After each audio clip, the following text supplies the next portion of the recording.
Hello again. I'm so glad you made it to this video.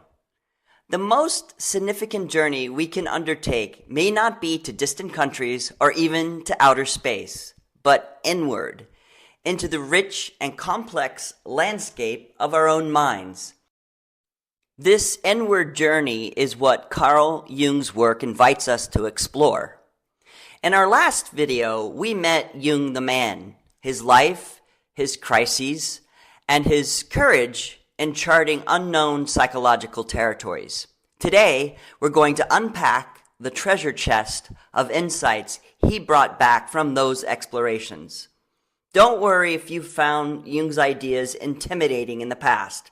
We're going to break them down into clear, accessible concepts that you can begin applying to your own life and self-understanding right away. Let's start with perhaps Jung's most fundamental contribution, his expanded understanding of the unconscious mind. While Freud saw the unconscious primarily as a repository for repressed wishes and traumatic memories, Jung recognized something far more expansive. He distinguished between two layers, the personal unconscious and the collective unconscious. Think of your mind like an ocean. The surface waters, your conscious mind, are what you're aware of right now, your thoughts, perceptions, and immediate feelings. Just below the surface lies your personal unconscious, memories that have slipped from consciousness, experiences you've forgotten or repressed, aspects of yourself you've neglected or denied. But Jung proposed something even more profound. That beneath your personal unconscious lies a deeper layer, like the ocean's depths, that you share with all of humanity. This collective unconscious isn't something you learn, it's something you inherit as part of being human.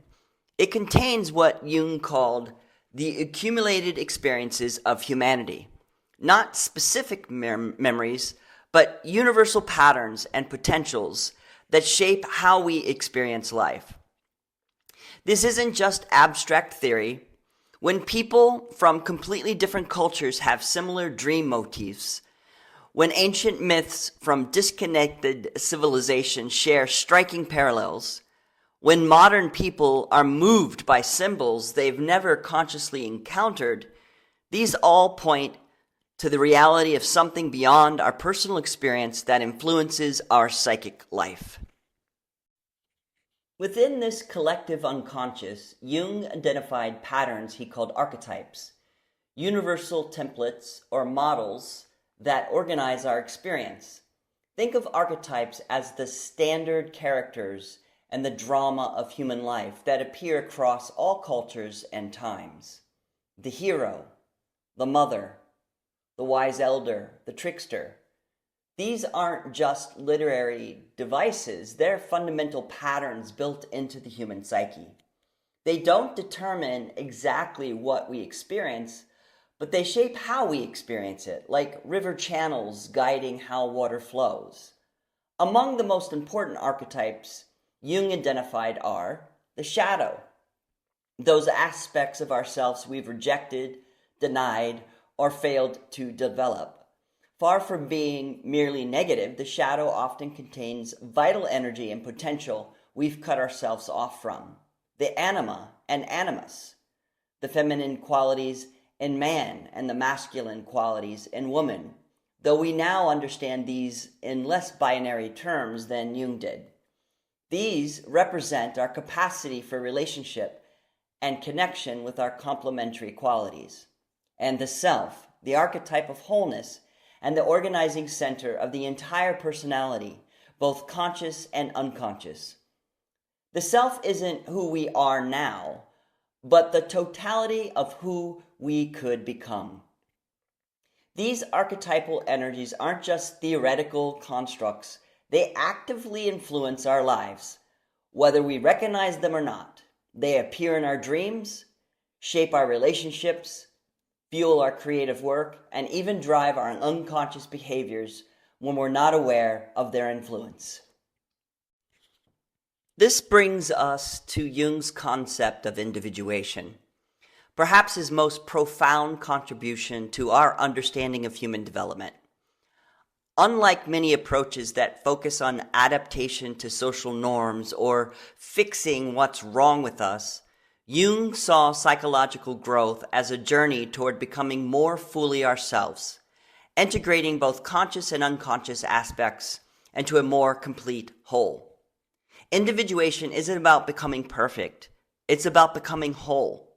It's not about eliminating your shadow or flaws, but about bringing them into relationship with your conscious identity. It's the process of differentiating yourself as a unique individual while simultaneously recognizing your connection to something larger than yourself. Think of it like this. We begin life relatively undifferentiated, largely shaped by collective influences, family, culture, society. The first half of life typically involves developing a strong ego and persona, the face you show society, to function in the world. But at some point, often in midlife, we hear a deeper calling to recover neglected aspects of ourselves and develop a more authentic relationship with our unconscious depths. This is why Jung famously said, "The privilege of a lifetime is to become who you truly are." Another of Jung's enduring contributions is his theory of psychological types, a way of understanding the different ways people perceive the world and make decisions. Jung identified two basic attitudes towards life: extroversion and orientation primarily toward the outer world of people and things, and introversion, an orientation primarily toward the inner world of concepts and ideas. He also described four basic functions: thinking, making decisions based on logical analysis; feeling, making decisions based on values and how actions affect people; sensation, perceiving the world through the direct physical information; intuition, perceiving the world through patterns and possibilities. These combine to create different psychological types, different ways of being in the world that are equally valid but fundamentally different. This work later influenced the development of personality assessments like the Myers-Briggs Type Indicator. But Jung's purpose wasn't to put people in boxes. Rather, it was to honor the profound diversity in human consciousness and to help us understand others whose minds work differently from our own.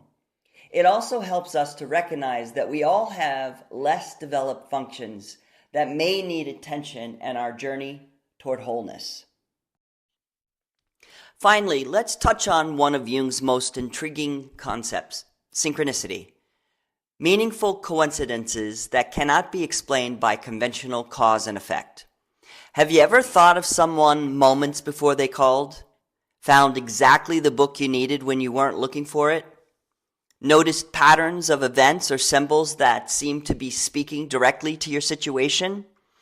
Jung proposed that these aren't just random coincidences, but reflect a deeper connection between psyche and matter, between inner subjective states and outer events. Synchronicity suggests that, at some level, meaning organizes reality as fundamentally as causality does. This concept emerged partly through Jung's fascinating collaboration with physicist Wolfgang Pauli, and it points towards a vision of reality where psyche and matter aren't entirely separate. While controversial in mainstream science, synchronicity resonates with certain aspects of quantum physics and offers a framework for understanding experiences that fall outside conventional explanation. These Jungian concepts, the collective unconscious, archetypes, individuation, psychological types, and synchronicity aren't separate theories but interconnected aspects of a comprehensive vision of the human psyche. Together, they offer a map of the soul that honors both our uniqueness and our connection to something larger than ourselves.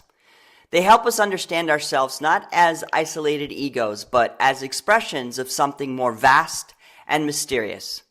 In the modules ahead, we'll explore each of these concepts in greater depth, not just as theories, but as living realities that can transform how you understand yourself and your life's journey. We'll discover how archetypes shape your inner narrative, how your shadow holds keys to your growth, how your dreams speak in the language of unconscious, and the understanding psychological types can transform your relationships. For now, I invite you to reflect. Which of these concepts resonates most strongly with you? What aspects of your inner world have you left unexplored? What might be waiting to be integrated into your conscious understanding of yourself? As Jung reminds us, your vision will become clear only when you can look into your own heart. Who looks outside dreams, who looks inside awakes. Okay, bye for now. I'll see you in the next video.